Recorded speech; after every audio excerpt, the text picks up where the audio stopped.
Good morning, everyone. My name is Leslie Ann Johnson. Welcome to this morning's post-cabinet press briefing. Of course, it's being held today because, of course, Monday was a public holiday. Good to be with you as usual. So good morning to all our colleagues joining us via Zoom and the viewers on Channel 22, our Facebook page and YouTube channel, and, of course, those of you in the diaspora. So this morning, our press conference will take two parts. We have, first of all, with us the Minister for Agriculture, Lands and Forestry, the Honorable Peter David, who will speak about the land policy and the launch of the pilot agricultural land bank project, and he's supported by the Chief Agricultural Officer, Mr. Trevor Thompson. When they're finished, we will have with us the Chief Medical Officer, Dr. Sean Charles, as well as Nurse Audrey Lyons, the EPI Manager, Expanded Program on Immunization. Without any further ado, I'll hand you over to the Honorable Minister. Good morning, sir.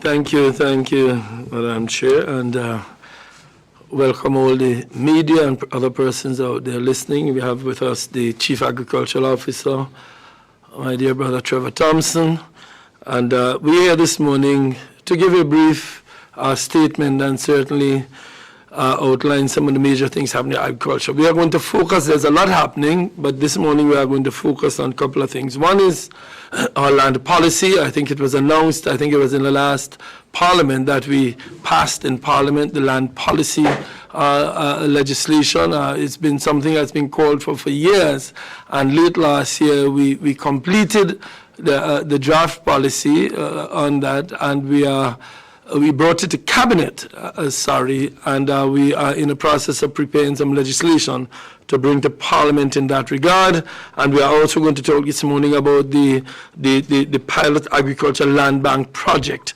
With respect to land in general, I just want to make a couple of general comments on it. Firstly, is to indicate some of the challenges we have. Grenada only has available about 78 to 80,000 acres of land, and that is land to be used for agriculture, for housing, for recreation, for commercial activities, for forestry, to ensure that we have good sources of water. So we have a very limited supply, if you call it that, of land in Grenada. And 90% of our land is on slopes. So we have very slopey lands in Grenada. Again, a challenge for mechanization in agriculture. And after all of the other uses, we only have about 10,000 acres that can be used for tourism, housing, commercial space, etc., etc.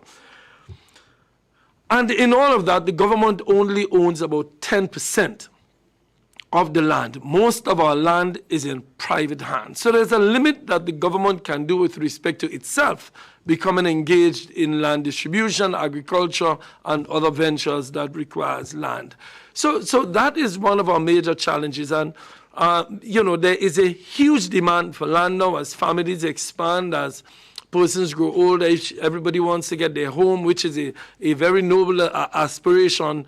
So we have decided, and I think that this has been a call for many years, that we must come up with a land policy. We must determine what land is to be used for agriculture, what land is to be used for commercial purposes, what land is to remain in forestry, because we do need to keep land in forestry in order to ensure an adequate, safe, and reliable supply of water. So in all of that, we have passed a land policy. That has been something that has been called for years, a land use policy. Because, much of our agricultural land was transferred to housing. And while we understand the need for housing, we must also understand there's a need to feed our population. There's a need to reduce our food import bill. And the only way to do that is to properly plan the use of our land, to ensure that there's enough land to grow food for our people, and enough land to ensure that housing is available for our people, that commercial activities take place, that manufacturing take place. And that is why we have decided in the Ministry of Lands to come up with a policy and to ensure that we pass legislation that will support the policy that we are developing. So I'm here this morning to indicate to our population that the land issue is one that we are dealing with, and it's one that, while challenging, we are certain, and with the support of persons like Trevor and other persons in the land department in the ministry, that we are going to get hold of. The second issue that I want to address this morning is the issue of the pilot agricultural land bank project.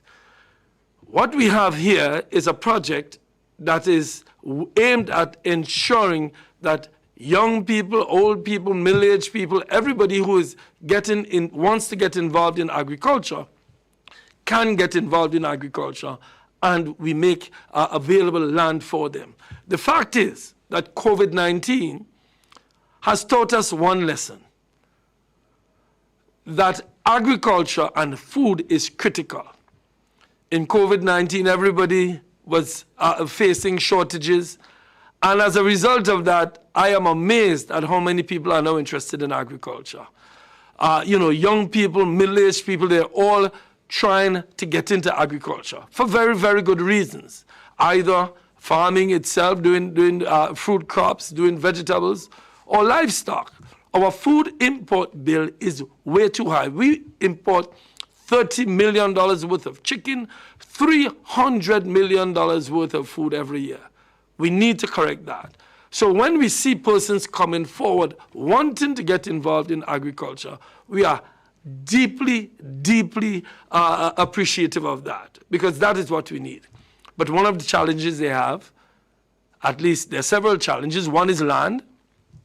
The other one is to operate agriculture as a business, to ensure that when they get into agriculture, it is sustainable, both with respect to the continued operation of their business and their ability to sustain their families.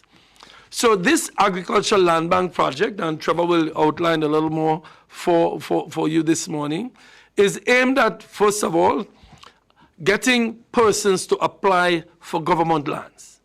So we've started with two sites, the Diamond Estate in St. Mark and the Grand Bacalet Estate in St. Andrew in the eastern side of the country. And on both areas, we have divided up the plots into 1, 2, 3, 4, 5, up to 10-acre plots, and persons would apply for it. But before we allow them, before we grant them a license or a lease, they will be trained in business. And that has all been done. And Trevor will go into some of the details, so that when they get into the farming, it is done as a business. So we are going to launch that project within the next week or two in early May, where we are going to award persons on the Grand Bacalet project acres of land, leases the land, so that they conduct a business. They will conduct the business, and we at the Ministry of Agriculture will give all of the support that we can give to them in terms of the agronomy, what they plant, how they plant, support in terms of ensuring that the irrigation is properly done. We are going to ensure that and work with them for their success. But in addition to bringing other persons from outside, from outside of the Grand Bacalet estate to do the farming on the estate, there are persons on the estate who have lived in Grand Bacalet for years that we will include in the land bank project and give them what necessary support, what support they need in order to ensure their success in the agricultural project. So these are two of the initiatives we have in the Ministry of Agriculture, the land use, land policy, and the land agricultural land bank project to ensure that we expand and increase production. The key aim of these projects is, one, to ensure that we increase production in the country. Our production needs to be increased. And secondly, we produce in a way that is sustainable and that is affordable. Because if we produce food that is not affordable, it makes no sense. So those are some of my introductory remarks. I'm open to answering questions, but I'll ask Trevor maybe to expand on both areas so that we all have an awareness of what is happening with respect to land and land planning and land use in Grenada.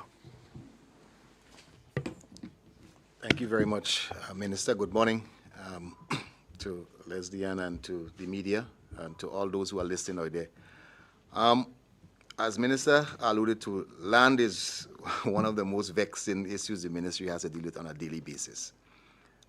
We are inundated with requests from the public for land. and that is land that we do not have. Government absolutely needs to keep land in its possession because government will have plans for national development that will require land. For example, if government wants to build a new school, or government wants to build a new hospital, or something of that nature, maybe a playing field in a community. Government cannot always acquire people's private land. It needs to keep some of those resources for future development. So, and we all are aware that land is limited in Grenada. And if we were to investigate a lot of the requests for those lands, many of those people have lands, but they want piece of government lands. And it's not sustainable, and there must be a policy to deal with it. And I think that's one of the things that the land policy will address, the whole issue of the change of use of land. If you want to do that, in fact, agricultural land has special privileges under our law. For example, you don't pay taxes on agricultural land. So therefore, if you want to change the use of agricultural lands to other uses, then there is a process. We have seen people just go in and subdivide and cut up agricultural lands. And when they have met with the roadblock, they complain. But there is a process for change of any agricultural land to other uses. And all of these matters is going to be addressed in the policy and the legislation. We have just contracted a legal expert to help us with the legislation that will accompany the policy. Because for years the lawyers have been complaining about the issues of land and the challenges they face with providing the legal instruments for land. That's going to be addressed. The issue of the management of land as a resource is going to be addressed, where we're going to look at, if you want to change the use of land, our agricultural lands, or any land for that matter, once it's going to have an impact on other people, then you'll have to institute certain management regimes that will either determine if that land could be used for that purpose or not. And then the whole issue of land that will be allocated for special purposes, protected areas, recreation areas, for forest reserve, to preserve drinking water, etc. All of those has to be taken into consideration. And of course, the overarching issue of land for present and future generations. The policy makes special mention to that, land for housing, how it's going to be done in the future. And it's modeled after land policies that have been developed in New Zealand, in the British Virgin Islands, etc. So it's very progressive, very revolutionary, but it looks at how we will manage this very scarce resource for present and future generations. With regards to the pilot agricultural land bank project, this is a project that is piloted in 3 Caribbean countries, Grenada being one, St. Vincent and St. Lucia.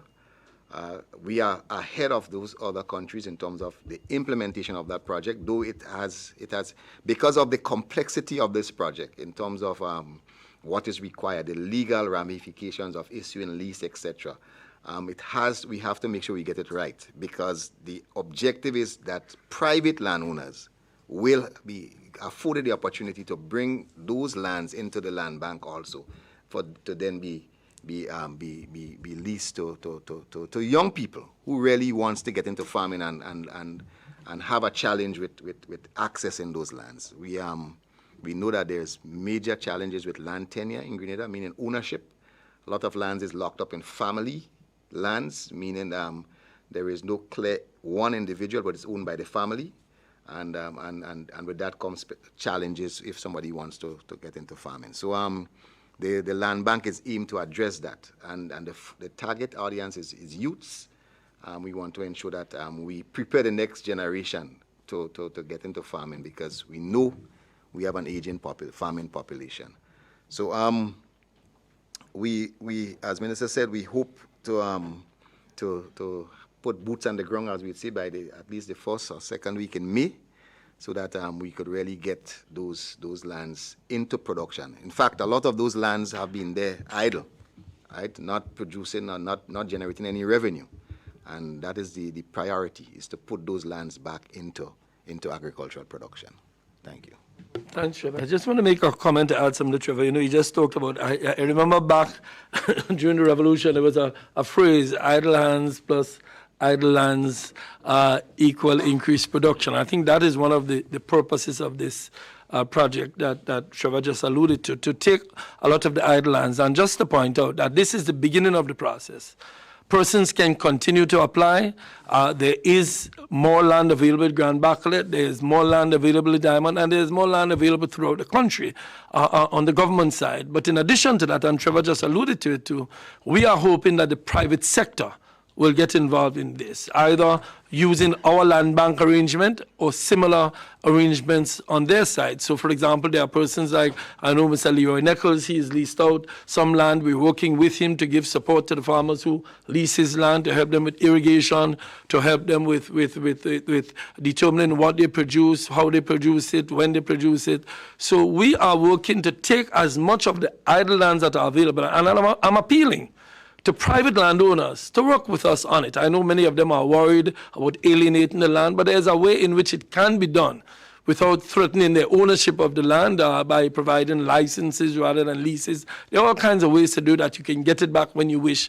But we hope that not only the government will do this, because as you're well aware, we have put back Grand Bras under production, and Grand Bras is doing beautifully under production in using the government as the producers. Mount Rule, we are working to get up and running again. We are working to get more production on Mount Rule, and there are several other government areas. Badia Estate in St. David, we're working to get it back to the government. We are trying to put all of the government lands that are for agricultural purposes back in production.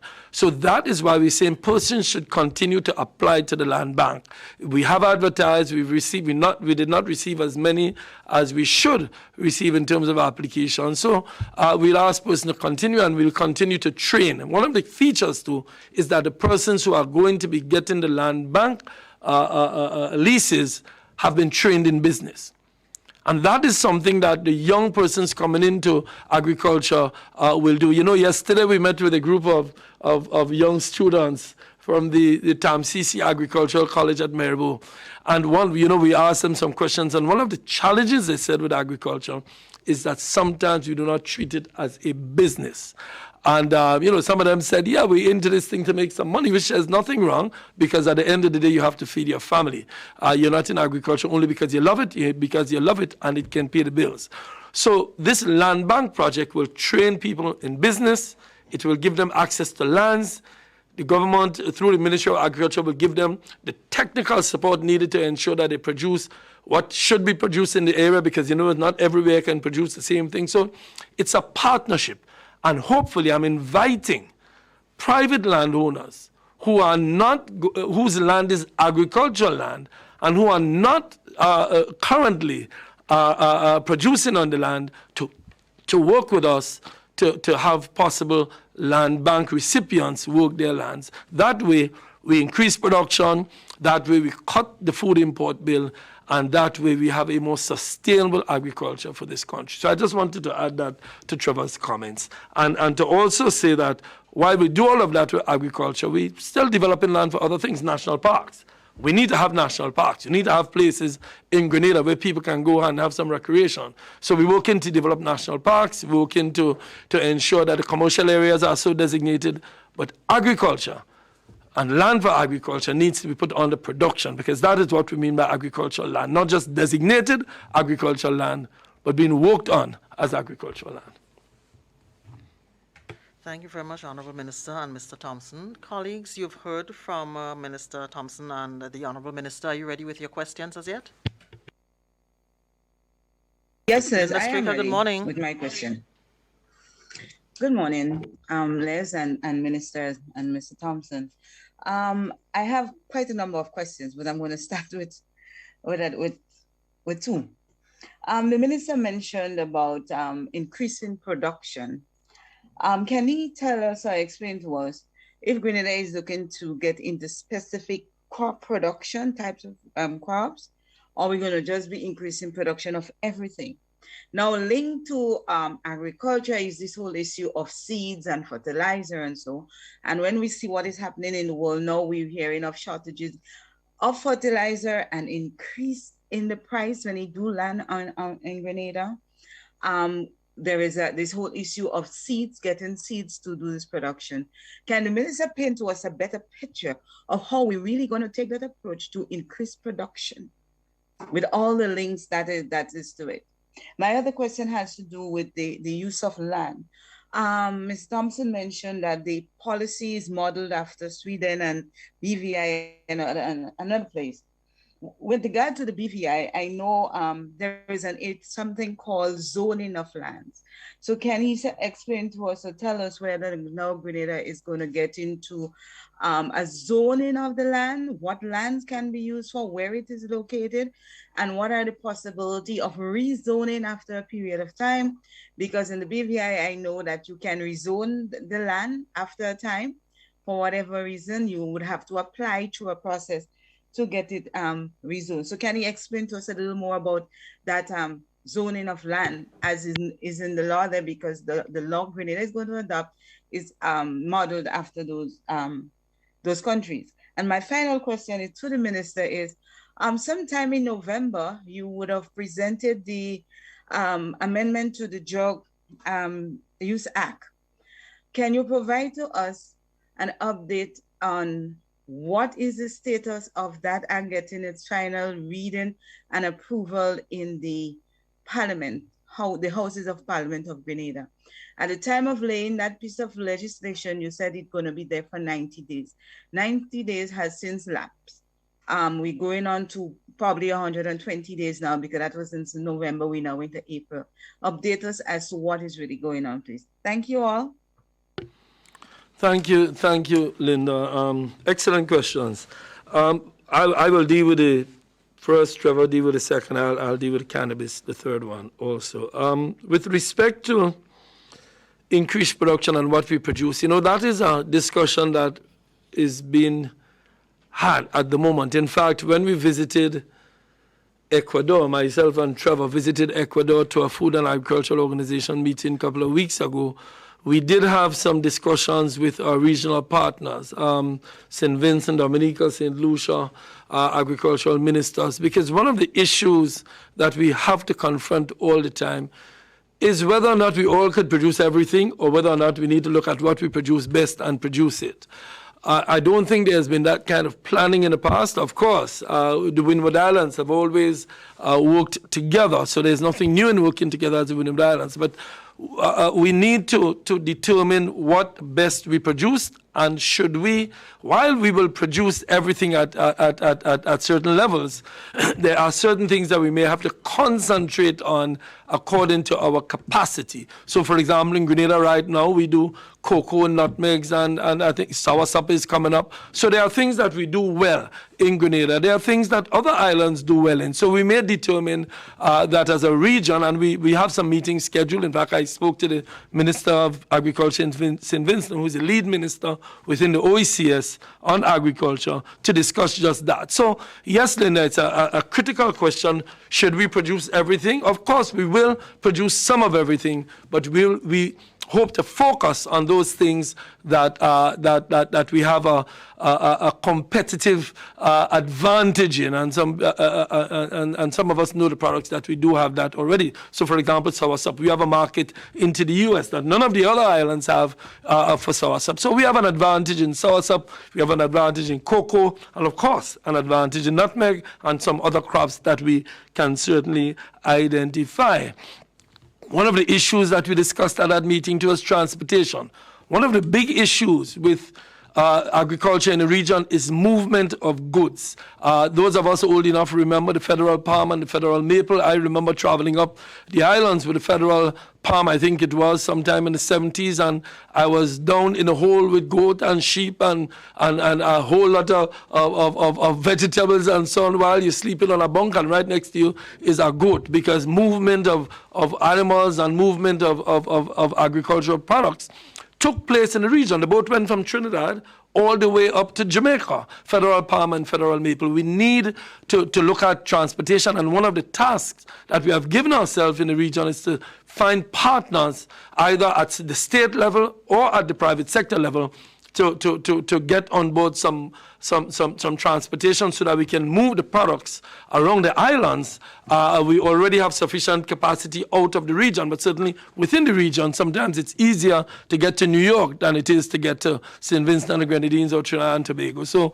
transportation will be critical in the sector and to improve the agricultural sector in the region.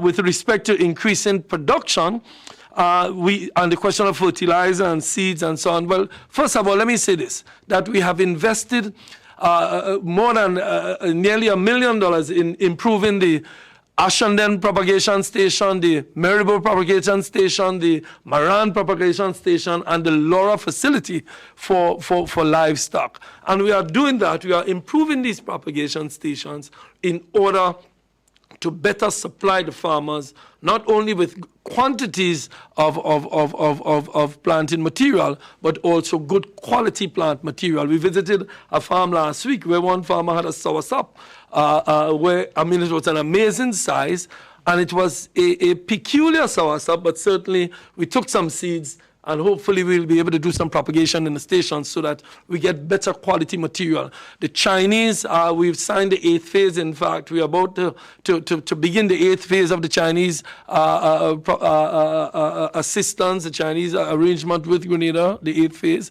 And they have also agreed to give us a tissue culture lab where we could do more by way of propagating good planting material. For example, avocados. There's no reason why we can't have avocado all year round. I was not aware, now I'm aware that there are different plants bearing different times of the year. If we propagate properly, we can have avocados year round. So there's a number of things that can be done if you apply the science, and that is why it was so refreshing yesterday when we met with the TAMCC students, because they are very much interested in getting more science into agriculture. In fact, they expressed an interest in taking up some of the scholarships to go to various countries. We are now engaged, and Linda, this is important in that regard too.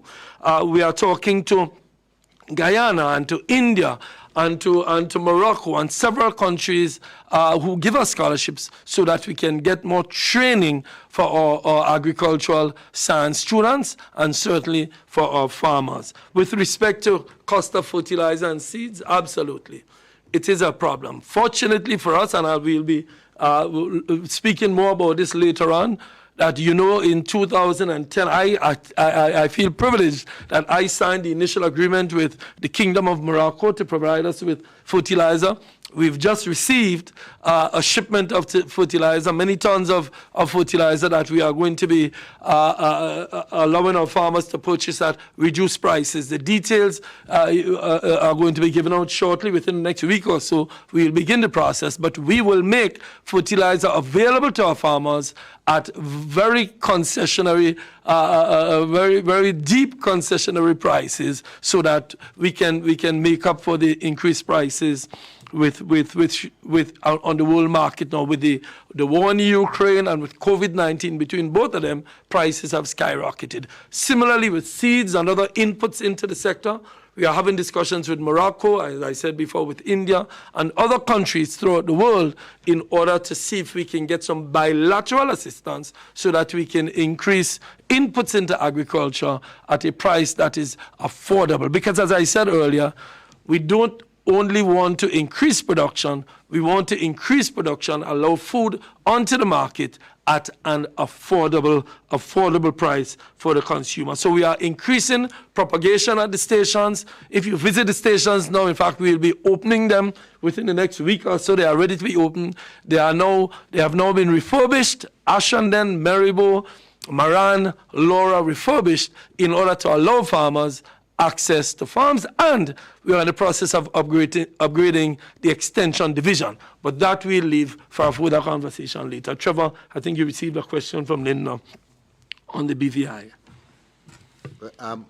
Your question with regards to the zoning of lands, that has not been an effective management tool in many places where it has been tried. And in fact, our policy will focus on management of the resource, land management, right? Because one, the challenge we face is that a lot of our land is privately owned. So you really cannot restrict legally someone from using the land. But what you can do is request them to institute certain management regimes that if they cannot meet, then that land cannot be used for that specific purpose that they are applying for. So the focus will be on what is needed to manage that land to ensure that it is not degraded and that it is available for present and future generations. So for example, you may own beachfront lands and you want to, it's bordered by mangroves, etc., and you want to use that property. Of course, the management plan will require you to institute certain things to ensure that the mangrove is protected.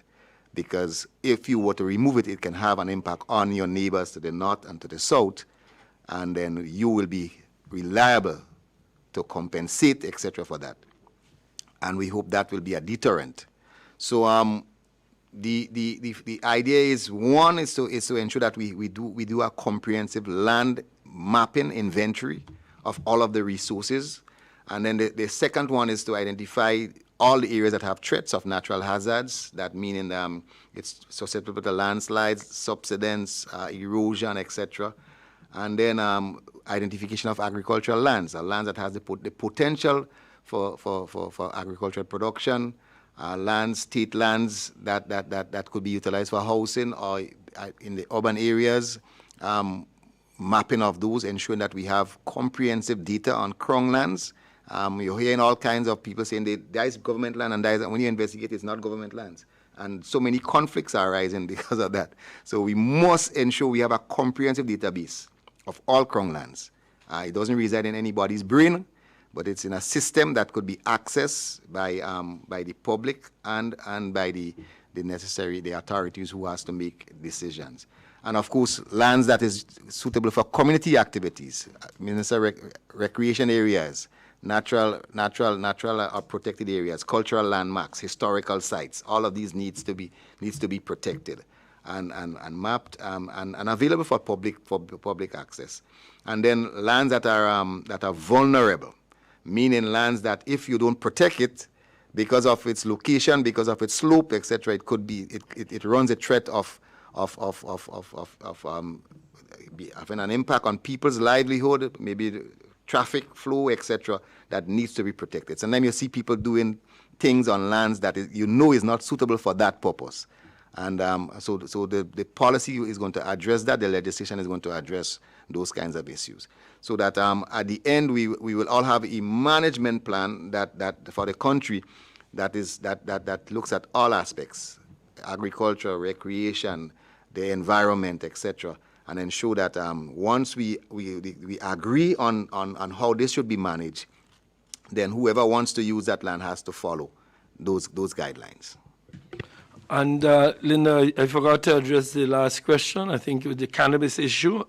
Yes, we sent out, well, just to update people as to where we are, we sent out quite a few letters requesting persons to inform us as to the when they want to have a consultation, because as we indicated in the Parliament, we are going to have this consultation period where we are going to invite all the stakeholders. We did receive some responses. We did have some stakeholder meetings.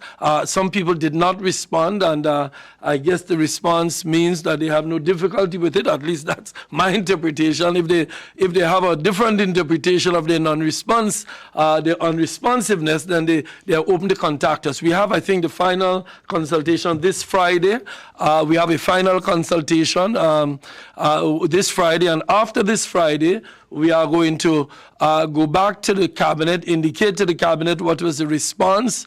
Some people have heard the public response. I think one gentleman said in his response the other day, he doesn't want 10 trees, he wants 100 trees. Well, some people say there are different responses to the legislation. legislation. I must say, though, that we've not received any very negative responses on it, which points in a particular direction. So I'm going to go back to Cabinet next week, indicate to Cabinet what the results are of this consultation that we've had. And we did have a roundtable some time ago with some other stakeholders. So we have a pretty good picture now as to where our society is on this. So I think the next step is for Parliament to just have the second reading, where we will deal with the matter there, finalize it there, and then it moves to the Senate. And then all of the stakeholders in it, the police, everybody put their mechanisms in place in order to move in the direction that I suspect the consultation is heading us. But I have to read the notes. We have to sit in the Ministry of Agriculture with the Minister of Health also, and the Attorney General after the consultation ends on Friday. And I just want to say to the public, we are still open to recommendations from you. Those who did not respond, I'm assuming as I sit here, that is because you have no difficulty. If you do have a difficulty, please, the Ministry of Agriculture is open. Please let us know what your difficulty is, so if we at least we take it into account when we report to Cabinet next week. Thank you for the question, Linda. Thank you very much. Colleagues, the Minister has another engagement, so we have to be quick. GBN, Nancy, and MTV all still have questions. GBN, you're first. Go ahead. Yes, I have 3 or 4 questions. Minister David, can you tell us why no? Where was science all along, realizing that agriculture is agricultural science in school? So why no? And where was science all along when it comes to Grenada? Also, is there any implications for persons or businesses who would have misused lands or destroyed mangroves prior to the land policy? And also the issue of lands being owned privately to persons. We have a situation now where there are owners who live in foreign countries and they are not interested in coming back, or maybe they inherited it from a family member, their parents, and they are not interested in building here. Can government repurchase these lands or regain these lands and use it for the pilot agricultural project? I don't think there's a better time than now. Now is the time to do what you think is necessary. If in the past things were not done properly, I'm not sure when you can correct it except now, unless you want me to delay it, which I don't think is the point you're making. So no, the reason why now is because everything develops, everything unfolds. In the past, there were attempts to move forward. And listen, we are in a constant movement forward in everything we do. In technology, in development of motor cars, everything. So the reason why is now is because we believe that we've identified some of the problems we've had in the past, and we are going to correct it. So there's no better time than now. With respect to the implications of persons who've damaged, of course, that is one of the things you want to address with the land policy and the legislation we are put in place. Of course, the government could pass legislation to provide penalties, and I'm sure there are penalties with respect to physical planning. The physical planning law does provide for penalties for persons who violate physical planning law. So yes, there are consequences for persons who violate, and we hope to add more consequences as we go forward to try to manage properly and manage better our land. But there are consequences now, and there will be consequences in the future. With respect to persons who live in foreign countries, we live in a society where somebody owns land. Government can acquire land, but you just can't acquire willy-nilly people's land, because then nobody will have the safety and security of land ownership and land tenure. So while government will encourage private persons who are living abroad to develop their agricultural land, I don't think government will even contemplate just acquiring people's lands, because that is not the way we want to go. What government wants to do is to encourage, because while somebody is living abroad, they have families living in Grenada, they have plans for their lands in the future, and as I said, it is not government policy to acquire except for a public purpose, which is clearly established in law. It is not simply me saying, well, I want that piece of land for public purpose, bring it, I'll take it. No, that will not be government's policy.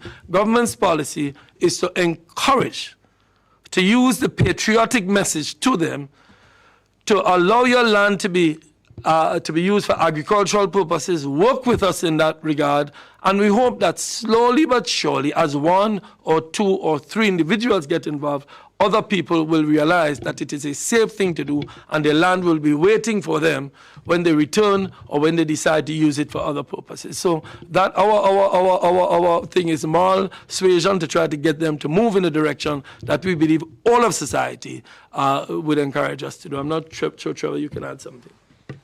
I think we have arrived where we are today after, I would say, 3 or 4, 2 years of a lot of arguments back and forth, and that issue of private ownership being part of the land bank. That was not it's not a matter that we took lightly, because we clearly understood the legal implications and the risk, and then the potential for people not supporting such initiative.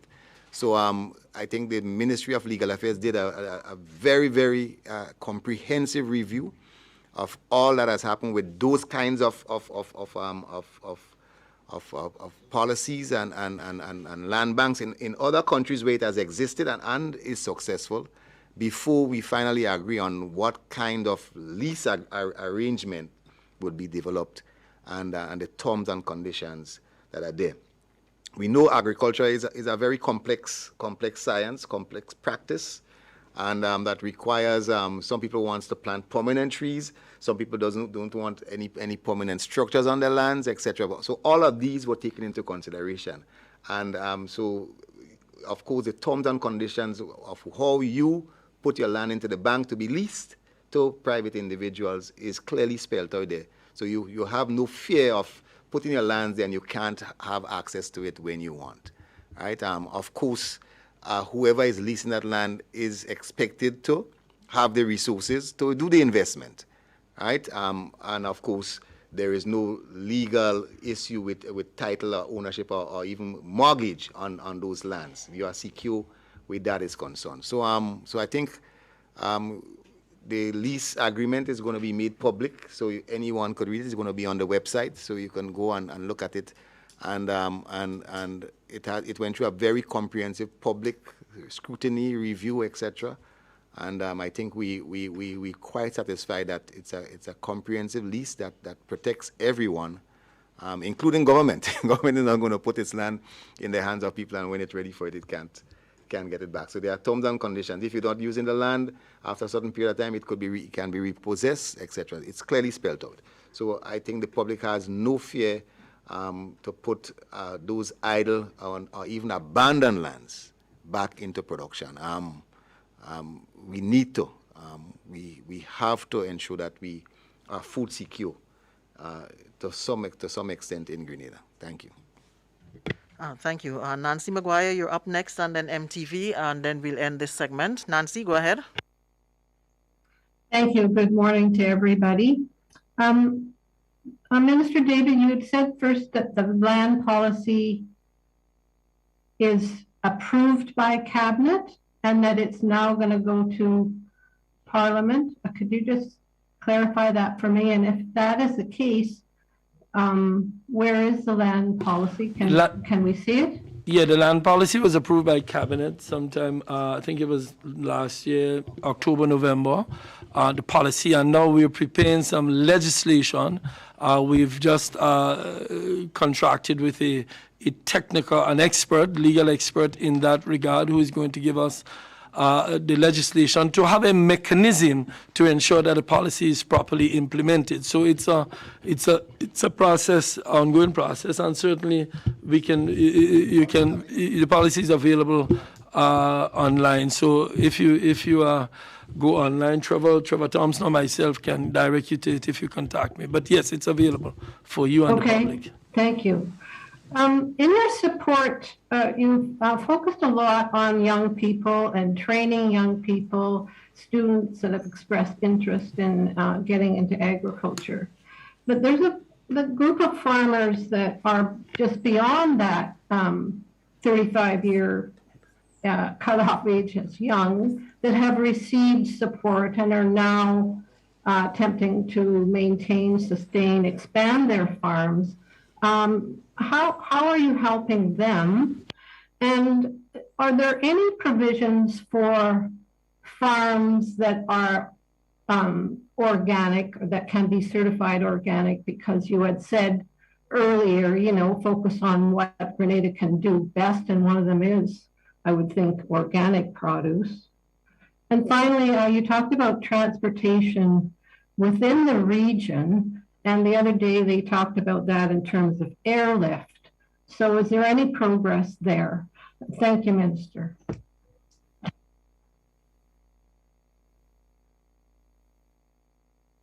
With regards to the issue of support for farmers who want to expand, over the last, I would say, 5 years, government has had what we call a farm labor subsidy program, which over the last 2 years has focused on clearing new lands for agricultural production. And we have provided substantial support to farmers in that area. So, and we have seen, and because of that, I think all Grenadians have realized that there is increased agricultural production on island. We still face a challenge of the issue of water availability, because not all of the areas has running rivers where farmers want to do farming. In fact, last week we were in an area in conference, over 100 acres there, but water is a constraint, and we are in discussion with the SIEP project with the CDB to recruit an irrigation engineer to come and look at that issue, whether we're going to look at a gravity-fed system or construct some rainwater harvesting ponds to hold 100, 200,000 gallons that the farmers can utilize. So there is a major push to expand land under agricultural production, but of course there are some limitations. Water is a limitation because we can't rely on rain-fed agriculture anymore. The seasons has changed, and in fact, the dry season this year started off very wet, became very dry. Now we've seen a little rain, but the prediction is that it's going to be an extremely dry, wet season. So if you're a farmer and you don't have irrigation, then you have a difficulty. So yes, expansion of acreage under agricultural land is the number one priority. And the issue of organic, we've tried organic in the past in Grenada. The problem is some of the requirements to meet organic standards is so rigorous. For example, the EU standards, that there's absolutely no one in Grenada could meet that standard.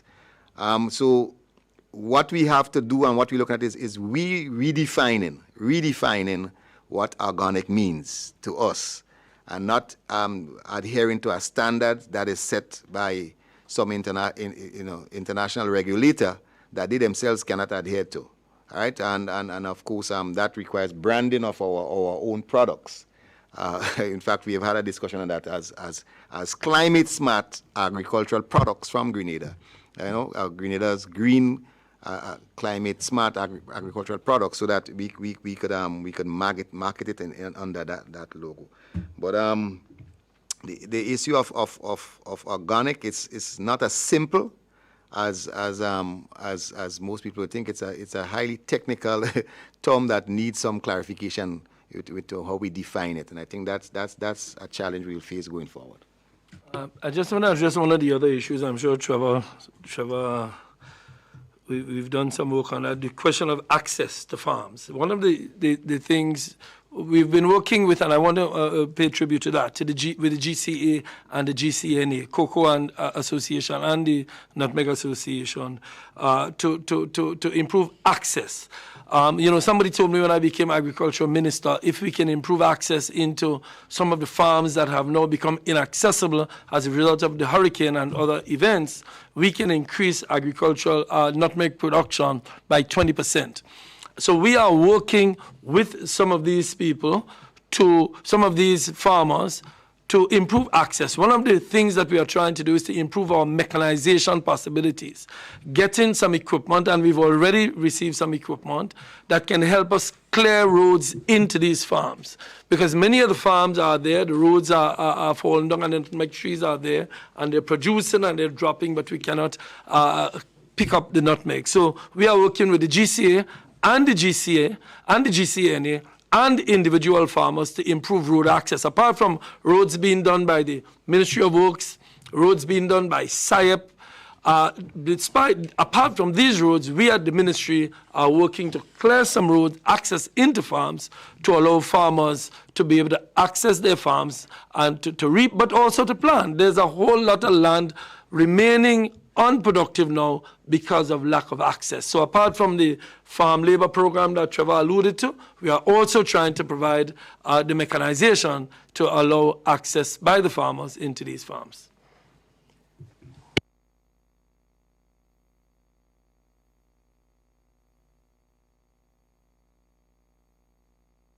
Yes, the transport question, Nancy, we did have discussions, as I indicated, to get sea transport through the Caribbean. As I said earlier, it has been a challenge. I remember when Prime Minister Manning was Prime Minister, we did meet with him. I was Foreign Minister at the time, and Trinidad and Tobago at the time, under Prime Minister Manning, had agreed to purchase a ferry that was going to move from from Trinidad to Grenada to St. Lucia to Barbados, back down to Trinidad. It was a great idea. The studies were done, but unfortunately, it didn't happen. We are, as I said, at the Windward Islands level and the CARICOM level, I must add, talking about sea transportation in the region. As you're well aware, air transport is a whole lot of problems also, and that is a challenge. So the Ministry of Fisheries in particular have been working, and the Ministry of Civil Aviation has been working with some partners.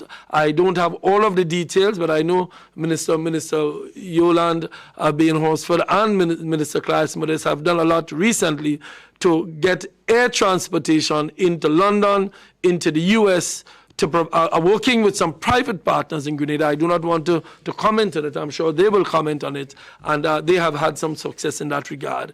But it has been a challenge, and certainly a challenge that the government has had several discussions in the cabinet and with private sector partners to try to resolve.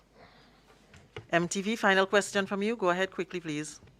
Hi, good morning. I have two quick questions for Minister David.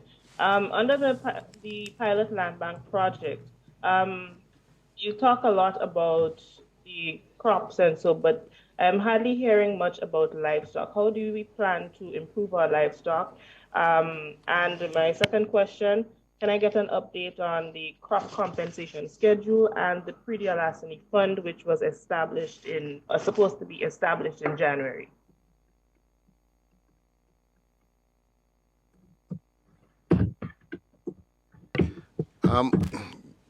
Just to quickly respond, livestock.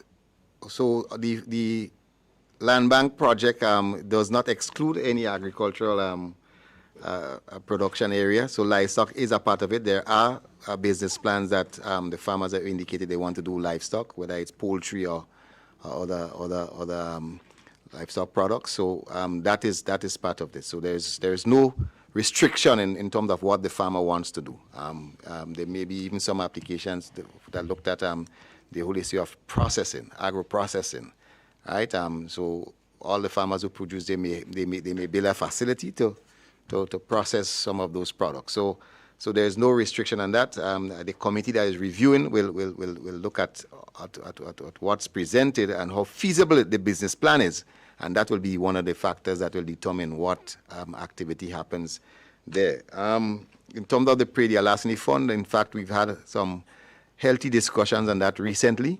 And I think we'll see movement on that very soon, because we clearly understand that if a farmer has suffered loss and that person is charged, and then there should be some mechanism for him to be compensated once that person has made their payments, etc. And the law requires, mandates that this Alasani funds be established. We've had some discussion on how it will be done, and what mechanisms will be done, where the resources will come from to to get that started and moving. And I think we will see some action on that very soon. I just want to add on it with respect to livestock. Apart from the land bank, just to indicate that as I indicated earlier, we have rehabilitated the Laura livestock facility where we have goat and sheep, and we are seeking to expand. We are trying to expand that facility. In fact, we are engaged in some discussions with international partners to give us some artificial insemination and other means by which we improve the genetics of our sheep and goat in Grenada. So livestock is a big thing for us in the ministry also. We are seeking yesterday in our discussions with the young people, we talked about possibly some of them doing vets. Recently, the government, in discussions with SGU, expanded the amount of veterinary scholarships, SGU grants to Grenadian students. So livestock is another area of focus because we absolutely recognize that we import in too much meat, or so that we have the capacity not to become self-sufficient, but certainly to substantially reduce our importation of meat. So yes, livestock with the land bank and livestock, we are working with all of our farmers. Hopefully, once we get Laura facility up and running the way we have it planned, that should help us to expand livestock production throughout the country.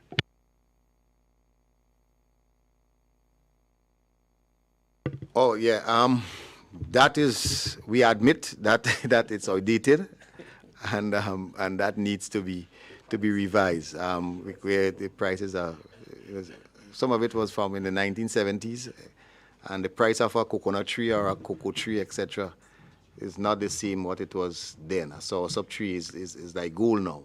So that is going to be revised. In fact, the extension officers are going to be working on developing, providing some recommendations so that it could be taken to cabinet for approval, and then approval in Parliament. And I just want to quickly add the website where you can get the policy is the climatefinance.gov.gd website, climatefinance.gov.gd. If you go there and you look for policies, if you look for the land policy, it's available there, so you can download it and read it and see what's in there for you as a citizen of Grenada. Thank you. Thank you very much, Honourable Minister for Agriculture, Lands and Forestry, Peter David, as well as Mr. Trevor Thompson, the Chief Agricultural Officer. And colleagues, thank you so much for your questions as well. As we mentioned, this is a two-part press conference, and so as soon as they leave, we will have the Chief Medical Officer, Dr. Sean Charles, as well as Nurse Audrey Lyons, the EPI Manager, Expanded Program on Immunization. So stay with us. We'll be right back.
Good morning and welcome back to the second part of the post-cabinet press briefing. As we mentioned, we have officials now from the Ministry of Health The Chief Medical Officer, Dr. Sean Charles, is with us. He's close to me.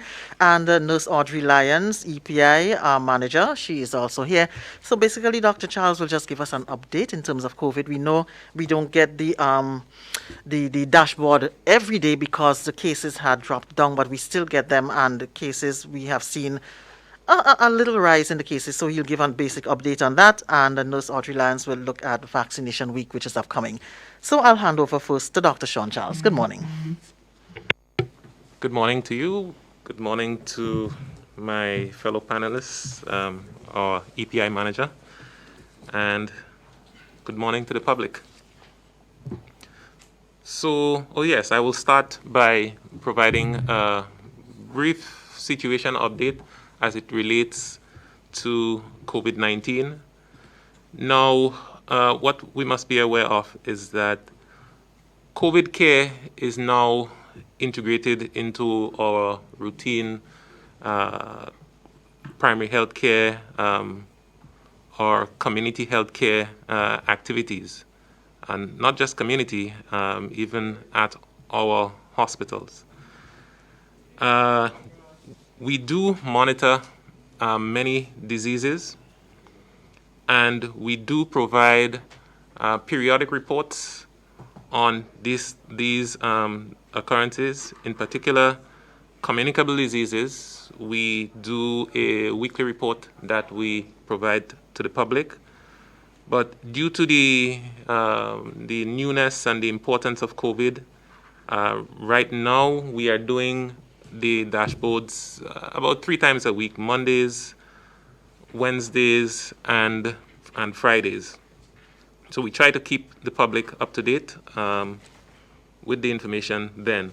Now, as the situation changes, we may increase the frequency of reporting, but as I think many persons are aware, over the past weeks, the situation has been pretty stable.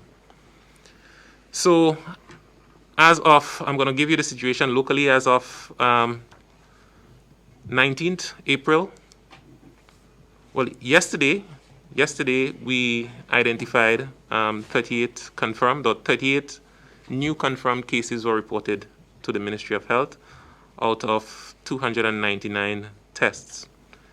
By the end of the day, we had 5 persons hospitalized with COVID-related illness, and there were no deaths. Now, cumulatively, that is since the start of the pandemic, to date we have identified a total of 14,287 cases, confirmed cases, and we've had 13,850 recoveries with 219 deaths. At present, we have a total of 218 active cases. Now, comparing, just giving you a brief comparison for the first 19 days of this month and the previous 2 months, so February, March, and April. So during the first 19 days of February, we recorded 1,028 new confirmed cases. In March, that decreased to 145. And in April, we have observed so far, for the first 19 days of the month, 271 cases. The average daily reported new confirmed cases in February was 54.1. In March, it went down to 7.6. And in April, it went back, it increased somewhat to 14.3 cases daily. So this is just for the first 19 days of these 3 months, just by comparison. And the average positivity for these first 19 days in February was 11.8%, in March 3.1%, and in April 6.8%. All right, so we note that cases have increased somewhat so far for this month. So in terms of the case positivity, in the month of February, it progressively decreased. In the month of March, it remained more or less stable and under 5%. All right, so less than 5% of persons going out to get tested or testing positive. In April, we have noticed that the trend is towards a gradual increase in the proportion of positive cases. So it simply means that we are noting an increase in cases, a gradual increase, but it is an increase. With regards to vaccination, so far we have administered a total of 87,656 doses of vaccine. Fully vaccinated, that is individuals who have received their 2 doses, all right, the full series. We have 38,142, or just around 33% of the total population, or 41% of the target population. The target population, I think, is somewhere around 93,000 individuals. So around 41% of the target population, but 33% of the total population. We have 5,230 persons who are partially vaccinated, which means that they received only 1 of the 2 shots in the series, and that represents 4.6% of the population. And persons who have received boosters, we have 6,142, and that's just around 5.4% of the total population. So we still have some ways to go. Globally, over 11 billion doses of vaccines have been administered. All right, over 11 billion doses have been administered across the world. So we just want to remind the public that the pandemic is not over. All right, I know that we have lifted the mandates, all right, but the pandemic is not over. In fact, while globally the numbers of cases are on the decline, there are many areas in the world where they are actually increasing.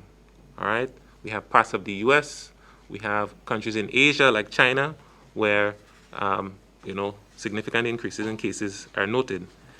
In fact, in the previous 24 hours, over 400,000 new cases were reported to the WHO. Cumulatively, as of the 19th, over 500 million confirmed cases were reported to the WHO, with just over 6.2 million deaths, which is quite significant. We want the Grenadian public in particular to be aware that cases locally will increase as a result of low adherence to the public health preventive measures and the increase in the number of social interactions that are presently occurring. We want to also remind the public that there is still substantial risk in the population for both infection and complications.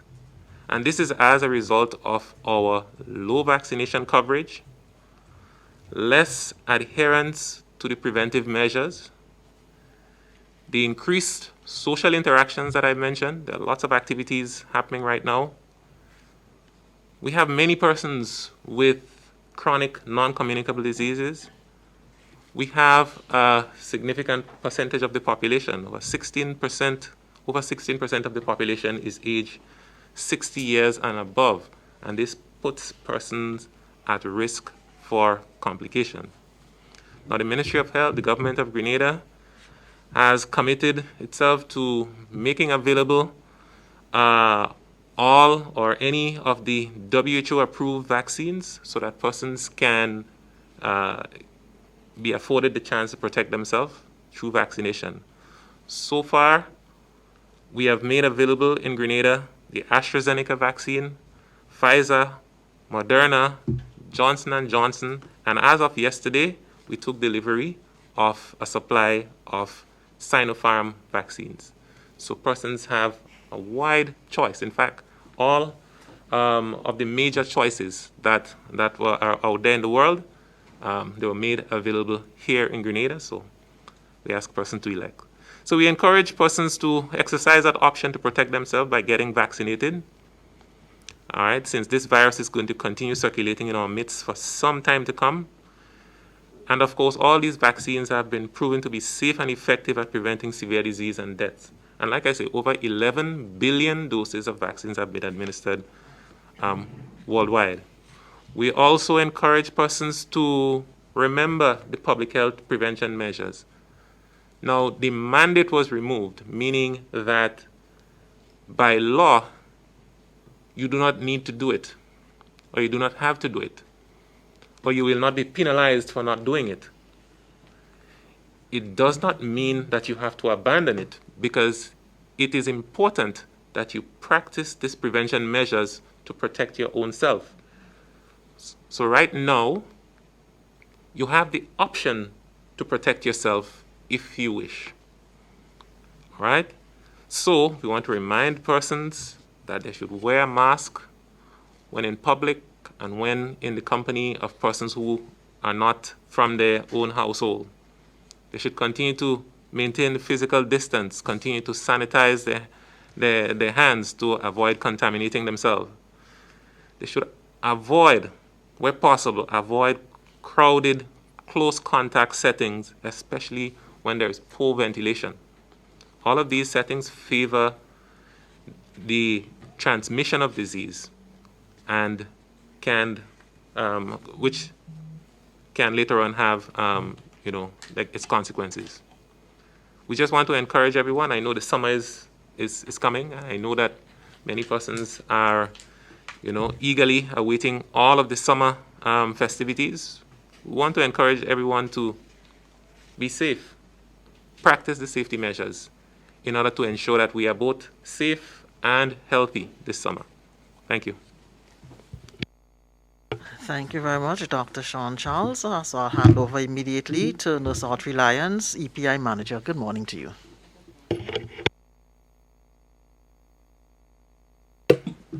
Good morning to our Chief Medical Officer, our Press Secretary. Good morning, members of the media, viewing audience.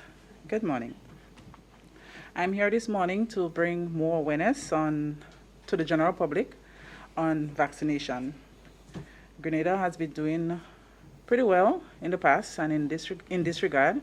And of course, as the EPI manager, I'll continue to do such. Vaccination Week in the Americas, known as VWA, is celebrated every year in the region of the Americas, of course, which Grenada is part of. From April 23rd to the 30th, the Pan American Health Organization, together with countries and territories of the region of the Americas and its partners, will celebrate the 20th Annual Vaccination Week in the Americas and the 11th World Immunization Week under the theme, Are You Fully Vaccinated? Get All Your Shots. The main aim of this week's celebration is to highlight the collective action needed and to promote the use of vaccines to protect people of all ages against diseases. It's been just over 2 years, Grenada and the rest of the world was impacted with a dreadful disease known as COVID-19. Vaccines to fight this virus were soon developed, and the world started experiencing, later on, a decline in the number of people becoming severely ill and those dying due to COVID. And that's due to vaccination. While some people became very despondent on vaccines, which of course negatively impacted both the uptake of COVID-19 vaccine and our routine childhood vaccines, we had those who were hesitant prior to vaccination, prior to COVID-19, coming forward with the children to ensure that they are fully vaccinated. And that's because COVID-19 in itself has brought more awareness on vaccines. Vaccine is not new. prior to vaccines, the development of vaccines, there were more deaths associated with childhood diseases such as measles, mumps, rubella, polio. And there must be something that is working. And we must know now that is through the introduction of vaccines that we have a decline in these childhood diseases. In Grenada, we have seen a decline in the number of children being vaccinated against childhood diseases, and more so after the pandemic. Of course, many countries around the world has expressed similar sentiments. In Grenada, we have a very robust community nursing department where childhood clinic is conducted at least once per week in all of the health facilities around the island. And of course, in some of our private physicians' clinic. They also offer vaccination there, childhood vaccination, such as Dr. Taisha Donald, we have Dr. Beverly Nelson, we have Dr. Lowe, and we also have Dr. Betty and Sandy. Now, our nursing staff out there are very competent and they remain very vigilant, despite being burned out at times. However, we must say that they're doing a great job. Vaccination, though, it begins at hospital. Most of us believe that when the baby is born and then at 6 weeks they start vaccination in the clinics. But vaccination begins at birth. After baby is born, they start with the birth dose hepatitis B. And then it continues on the district level, whether they choose to go public or private. We work with an immunization schedule, and the schedule is the vaccination is done based on age. We start at birth at 6 to 8 weeks. We continue. Then at so birth, 6 weeks, 4 months, 6 months, 1 year, 18 months, 4 years, 4 to 5 years, 10 years later, you get your booster doses. And of course, we have our COVID-19 vaccines, which we have from age 12 years and over. All right, the Pfizer is 12 and over, and the AstraZeneca, we do it 18 and over. So to ensure our nation's children are fully vaccinated, we have a system where children are taken to the clinics from age 6 weeks. So after hospital, they get the first dose, 6 weeks. Then they are given a return date, an appointment date to return to the clinic. Now, if for any reason they would have missed their appointment, we have various mechanisms in place to ensure that we reach these children, to ensure that they're fully vaccinated. So the team at the clinic can conduct follow-up. They miss their appointment, they can call, they can do phone calls, or they can visit the home of these children. That's one way. However, in situations where the parents have moved from one community or parish to another, sometimes it becomes very challenging once we don't have a phone number or they have changed their phone number. But we don't give up. There are other ways of finding these children. We also visit our schools from time to time, right? And we check the immunization status of the children, and there we can pick up whether the children are fully vaccinated or not. Another way is to check our electronic immunization registry, a database which was introduced in the year 2015, where all our childhood vaccines are inputted in that database. And even our COVID-19 vaccines are input into that database. So in the event that a child may be moved from one community to another, we should find that information on our database. So we have different mechanisms to ensure that our children remain vaccinated. In this regard to school entry and vaccination, we are guided by policies and legislations. And I really want to highlight this here. The policy is that an appropriately completed immunization card is required for enrollment to daycare centers and for enrollment in school for all children, all children. The policy is, I'll take it again, that an appropriately completed immunization card is required for enrollment to daycare centers and for enrollment in school for all children. The immunization card is given to the parent or the caregiver, guardian, and contains a record of the child's vaccination.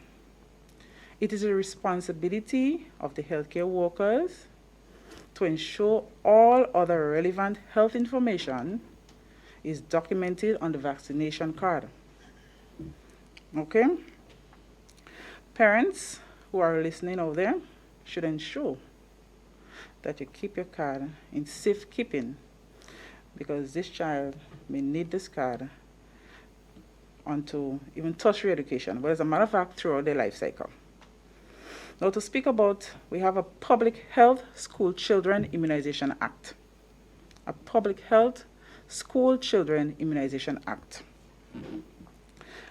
Now this act of Grenada was prepared under the authority of the People Revolutionary Government in 1980. It still stands. This law was put in place because of the consequences these childhood diseases can have. Keep it in mind, the school is a place where diseases of a contagious nature can be spread very easily. Yeah. With that said, I will just give you a little excerpt here from the act. It says here, an act to require the immunization of children under 13 years of age against communicable diseases. Notwithstanding any law to the contrary, but subject to the provisions of this act, no child shall be admitted as a pupil to a pre-primary school, primary school, private school, or all-age school unless he produces to the principal thereof a certificate of immunization with respect to every communicable disease, except, the two exceptions here, where a child produces a certificate of a medical practitioner or a community health nurse certifying that the immunization against any particular communicable disease or communicable diseases is not advisable on medical grounds. So one, on medical grounds, but it must have a certificate. And two, where a child has been exempted on religious grounds, Yeah? If a parent objects on religious grounds to the immunization of a child, that parent shall state the grounds of his objection in writing and give it or send it to the principal of the school in which he seeks the admission of the child, and the principal shall forward the objection to the minister responsible for education.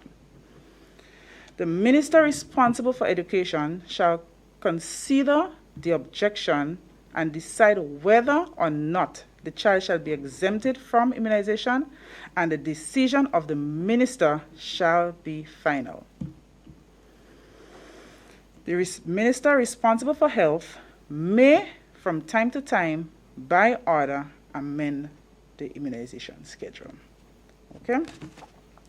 So with that said, I just want to highlight some of the activities we will have for the upcoming vaccination week 2022. Keeping in mind, We have the districts out there, and each of the district will be having some various activities. They'll do a lot of health promotion, and I know of today, St. Patrick's District is having a quiz among their nursing assistants. Okay, so on Saturday 23rd, we'll have the opening speech done by our Minister of Health, Honorable Nicholas Steele. On Saturday also, we planned a motorcade and an expo, a health expo. The health expo will be at Camahan Park, and it runs from 10 to 6 p.m., 10 a.m. to 6 p.m. Our motorcade will start at the ministerial complex right here at 9 o'clock, and we'll be going down to the south of the island. We'll be going onto the main road. We'll be going through Springs and the Paddock, Springs, Belmont area. And we'll be going to Woodlands and to Granans Valley and so. And we'll be doing a walkabout and checking the children immunization card. And while the focus will be on childhood vaccines, we'll be offering also the COVID vaccines to persons who wish to have their vaccines. Okay? At the expo, we expect to have blood pressure, blood sugar check, vision screening. SU will be there and doing some basic life support skills training there.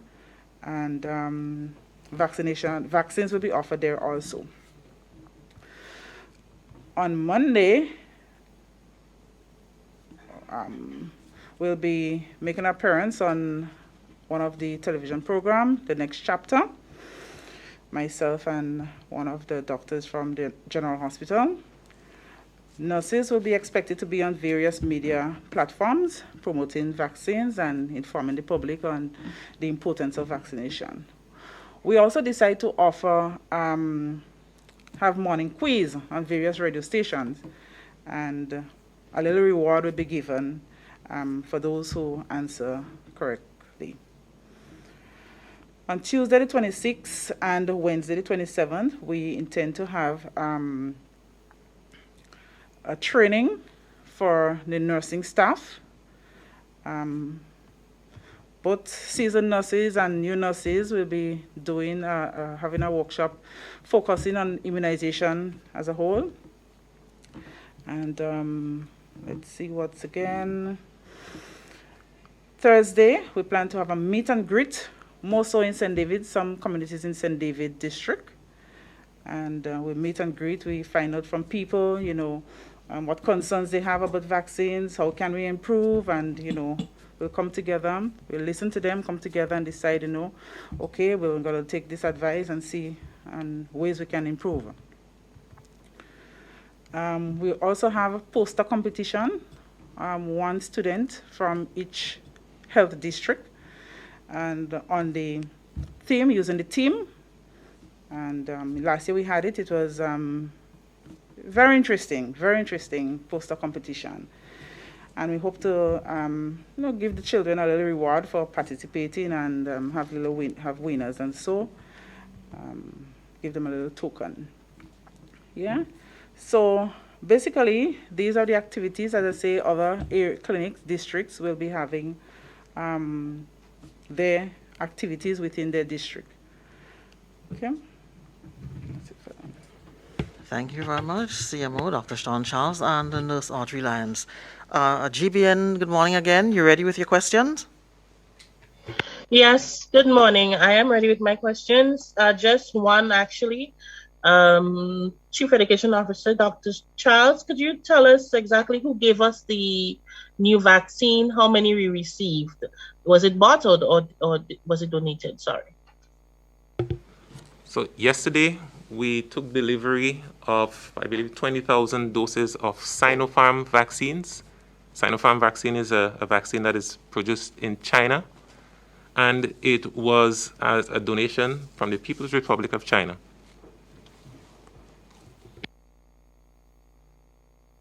Thank you, Rena. Nancy McGuire, good morning. Good morning. Dr. Charles, could you update us on what variants are circulating in our communities? Thank you. Well, what I can tell you is when we last sequenced, which I believe is sometime in March, only Omicron was identified, and we identified both BA1 and BA2.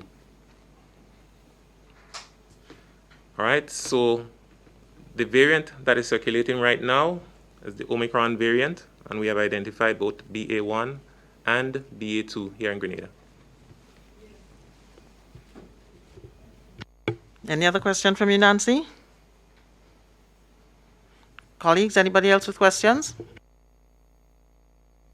Yes, I also have a question. Why are we accepting new vaccine when we're seeing a high level of hesitancy in those that we already have?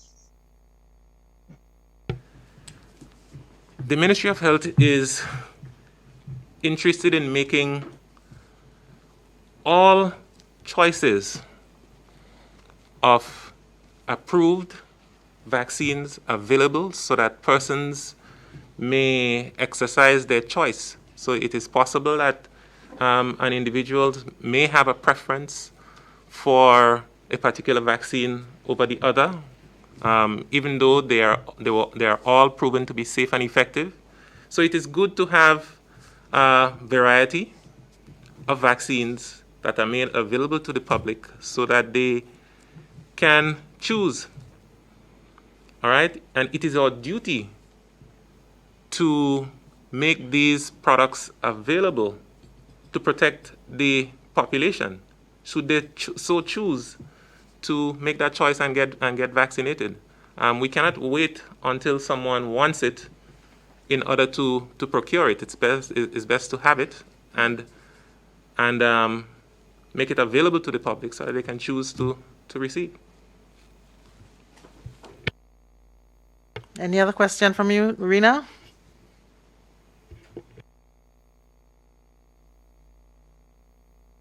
All right, colleagues? No. All right, great. So if we've exhausted our questions, we'll just give you a quick minute to wrap up. So we'll start with nurse lines, and we'll have the final word from you. Okay. Well, we're now in an era where the word vaccine is spoken of almost daily, if not daily.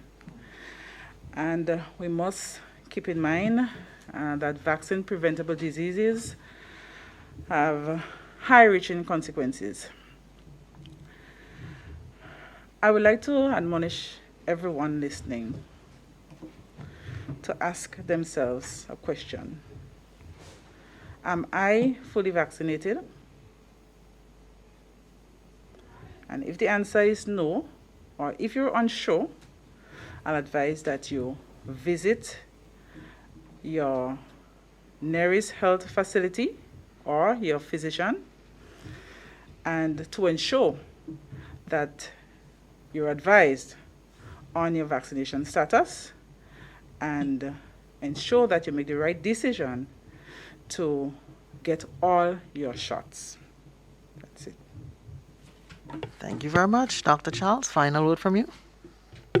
Yeah, I would just like to remind the public that as I started talking about COVID, I would just like to say the pandemic is not over. All right, the pandemic isn't over. And what we do still matters, with regard to the decisions that we take to protect ourselves. So I encourage everyone to protect themselves. All right, protect themselves by following the prevention measures, and protect yourself by getting vaccinated.